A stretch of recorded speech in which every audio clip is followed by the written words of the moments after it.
안녕하십니까. 12월 14일 낮 김경국TV 시작하겠습니다. 윤석열 대통령에 대한 탄핵 논의가 시작되면서 전국이 지금 굉장히 어수선해지고 있습니다. 민주당은 연일 윤 대통령은 물론이고 국민의힘에 대해서도 내란 공범이라는 비난과 함께 정당 해산을 촉구하고 있습니다.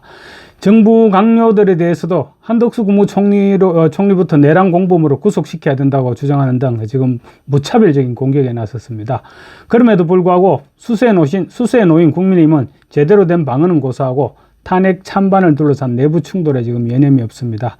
이게 과연 정당인가 싶을 정도로 오합지졸들이다 이런 비판을 자초하고 있는 것입니다.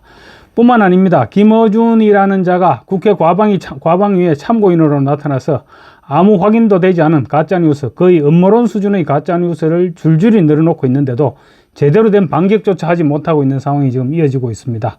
답답하기 짝이 없습니다. 그런데 어제 내란 행위 관련 긴급 현안 질문에 나선 탈북자 출신 청년이죠. 국민의힘 박충권 의원이 민주당을 제대로 찢어놓았습니다. 1986년생인 박충권 의원은 김정은 국방종합대 화학재료공학과를 졸업하고 북한에서 대륙간 탄도미사일 개발에 참여했던 에리트 연구원 출신입니다. 탈북 이후 현대제철 연구개발본부 책임연구원으로 7년간 근무하면서 자동차 소재 개발에 참여하다가 국민의힘 인재영입 제안을 받고 정치를 시작했습니다. 박 의원은 어제 긴급 현안 질문을 통해서 이재명 한 사람을 방탄하느라 온 나라가 쑥대밭이 되었다는 말로 민주당의 발작 버튼을 눌러놓았습니다. 박 의원은 모두 발언을 통해서 국가의 위기 상황에도 민주당은 22대 국회 6개월 내내 입법 방탄, 탄핵 보복, 특검 급박 그리고 예산으로 목줄을 조이면서 정부를 끝도 없이 흔들며 국정을 마비시키고 국헌을 유린했다. 어떻게 공당의 대표 한 사람을 방탄하기 위해서 나라를 이토록 쑥대밭으로 만들 수 있습니까? 라고 꼬집었습니다. 그러면서 민주당은 지금 이 시간에도 무려 11개, 사실은 12개입니다. 11개의 범죄 혐의를 받고 있는 이재명 한 사람만을 살리고자 폭주를 멈추지 않고 있다. 이 과정에서 심각한 군사기밀들이 유출되고 언론을 길들이며 가짜뉴스 선동을 일삼고 있다고 민주당의 아버지 이재명을 질타했습니다.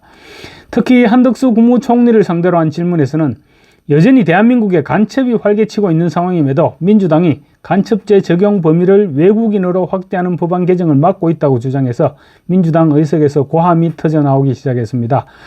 박 의원은 최근 간첩죄로 징역 15년을 선고받은 민노총 간부의 사례를 제시하면서 21세기에도 간첩이 존재한다. 국정원 대공수사권을 누가 박탈했느냐? 바로 여기에 앉아있는 민주당 의원들이 아니냐라고 직격했습니다. 니네들이 간첩과 한 통속이 아니냐 이런 지적이었던 것입니다. 민주당 의석에서 항의와 고성이 터져나오자 박 의원은 지금 간첩을 두둔하는 것이냐? 민주당이 국정원의 대공수사권을 박탈했다. 국가안보를 위협하는 간첩을 막지 말라는 것 아니냐 이렇게 다시 반격을 했습니다. 박 의원은 또 12.3 비상계엄 사태 당시 경군이 한동훈 국민의힘 대표를 체포해서移送하는 과정에서 사살하려 했다는 미확인 제보를 받았다는 김어준 씨의 주장을 국회 과학기술정보통신위원회가 생중계한 상황도 지적했습니다. 박충권 의원은 과방위가 비상계엄 관련 희대의 선동꾼인 김어준을 불렀다. 사실이 확인되지도 않은 가짜뉴스를 국회에서 생중계했다. 이를 제지하지 않고 국무위원 좌석까지 내어준 과방위는 국회의 품격을 심각하게 훼손했다고 질타했습니다. 이재명에 대한 비난과 간첩죄 확대 반대 이런 부분들은 민주당이 굉장히 아픈 부분이었고 아픈 곳을 찔린 민주당은 박 의원의 질의시간 내내 고함을 질러댔습니다. 박 의원의 질문 내용을 간략하게 요약해 보았습니다. 북한은 핵무장을 하고 러시아 파병으로 국가의 안보 위기는 최고조에 이르고 있습니다. 북한의 해커부도와 간첩들이 사회 곳곳에서 활개치고 있습니다. 이러한 비상 상황에 우리 정치는 도대체 뭘 하고 있습니까? 본연의 책무를 망각하고 분열과 반목, 개인과 정치적, 정파적 이익에만 매몰되어서 유혈이 낭자한 내부 싸움에만 매몰되어 있습니다. 국가의 위기 상황에도 민주당은 22대 국회 6개월 내내 입법으로 방탄하고 탄핵으로 보복하고 특검으로 겁박하고 예산으로 목줄을 조이며 정부를 끝도 없이 흔들고 국정을 마비시키고 국헌을 유린했습니다. 어떻게 공당의 대표 한 사람을 방탄하기 위해서 나라를 이토록 쑥대밭으로 만들 수가 있습니까? 이뿐만이 아닙니다. 거대 의석을 앞세워서 핵심 산업 기밀 유출기를 열어주는 국회 증감법, 불법 파업을 조장하는 노란봉투법, 전국민 25만 원 현금 살포법 같은 우리 경제를 무너뜨리고 사회를 분열시키는 수많은 악법들을 강행 처리했습니다. 민주당은 지금 이 시각에도 무려 11개 범죄 혐의를 받고 있는 이재명 대표 한 사람만을 살리고자 폭주를 멈추지 않고 있습니다. 이 과정에서 심각한 국가 기밀들이, 군사 기밀들이 유출되고 언론 길들이기와 가짜뉴스 선동을 일삼고 있습니다. 차관님, 최근 비상계엄 관련해서 국방위 현안 질의 중에 전투 통제실 위치와 내부 구조, 의원님들, 수방사 비원 벙커 정보, 의원님들 질의 좀 할 수 있게 드론사의 드론 보유 조용히 수량, 해주시기 바랍니다. 기존까지 수많은 중대한 군사기밀 정보들이 생중계로 유출됐습니다. 거기다 정보사 요원 5명의 실명까지 거론됐죠. 게다가 민주당은 우리나라가 탄저군 공격에 취약하다는 정보까지 공개했습니다. 북한에 대놓고 우리의 취약점을 공개한 겁니다. 이번 군사기밀 유출 사태는 군과 국회가 모두 엄중하게 받아들여야 됩니다. 몰랐다면 무지한 거고 알고도 그랬다면은 기밀 정보를 적국에 갖다 바치는 행위나 마찬가지입니다.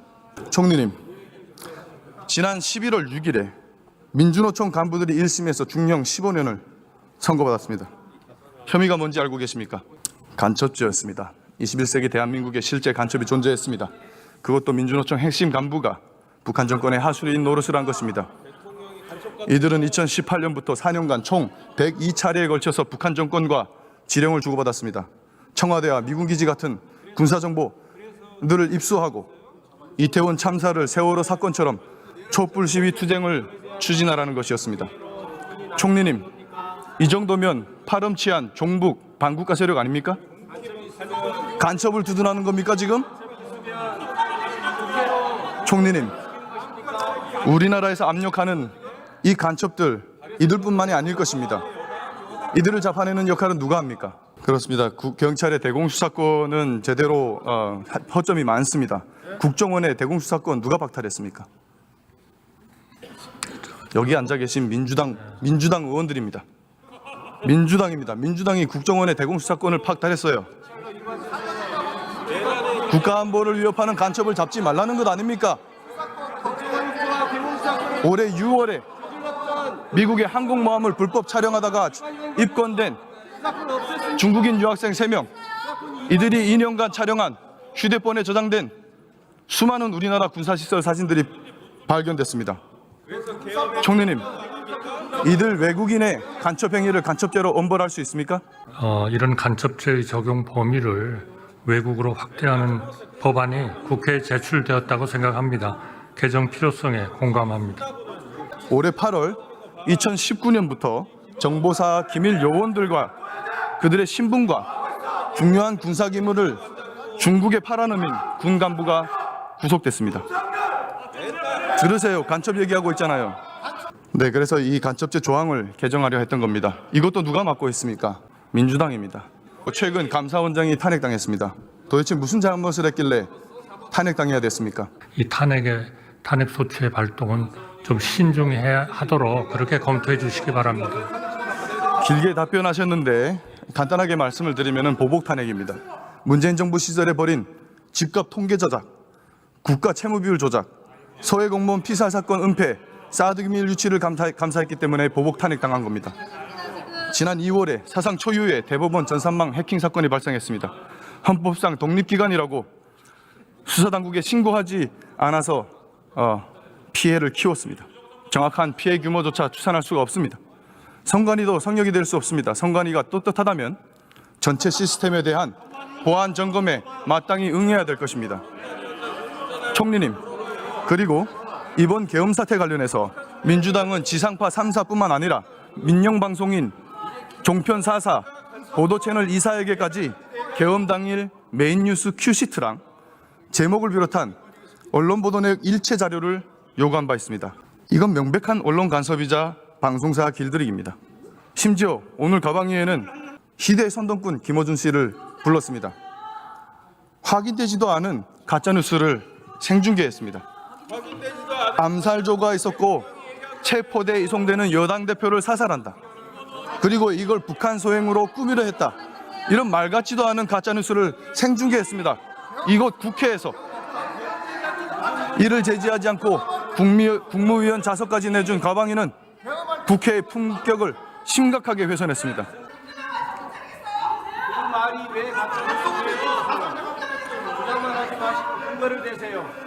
존경하는 국민 여러분, 지금 이 순간 저희 여당은 여러분께서 느끼시는 분노와 실망을 깊이 통감하고 있습니다. 정부 여당을 믿어주셨던 국민 여러분의 마음을 생각하면 고개조차 들 수가 없습니다. 이 모든 책임을 외면한다면 국가의 미래도 국민의 신뢰도 다시는 회복하지 못할 것입니다. 지금 대한민국의 명운은 바람 앞에 등불과도 같은 상황입니다. 저는 결코 정부 여당을 두둔해 달라는 것이 아닙니다. 국민께서 우리 당에 108석에 108석이라는 개헌 저지선까지 허락해 주셨음에도 불구하고 민주당의 입법 독재와 계엄 사태를 막지 못한 무기력한 저희에게 엄중한 해처리를 들어주십시오. 어떠한 질책도 감내하겠습니다. 마찬가지로 이재명 대표 한 사람만을 살리기 위해서 국정을 멀머삼아 헌정 질서를 유지한 유린한 저 무도한 민주당에게도 엄중한 해처리를 내려주십시오. 무거운 책임감을 어깨에 짊어지고 국정을 바로잡기 위해 사력을 다하겠습니다. 감사합니다. 박충근 의원의 이 같은 질의에 대해서 댓글창에는 국민의힘은 최소 이 정도로 반박할 수 있는 자질이 있어야 한다. 진짜 멋있다. 와, 진짜가 나타났다. 이 친구 진짜 찐이다. 국민의힘 의원 중 이런 멋있는 친구가 진짜 보수다. 이런 류의 경력들이 순식간에 쏟아져 나왔습니다. 감사합니다.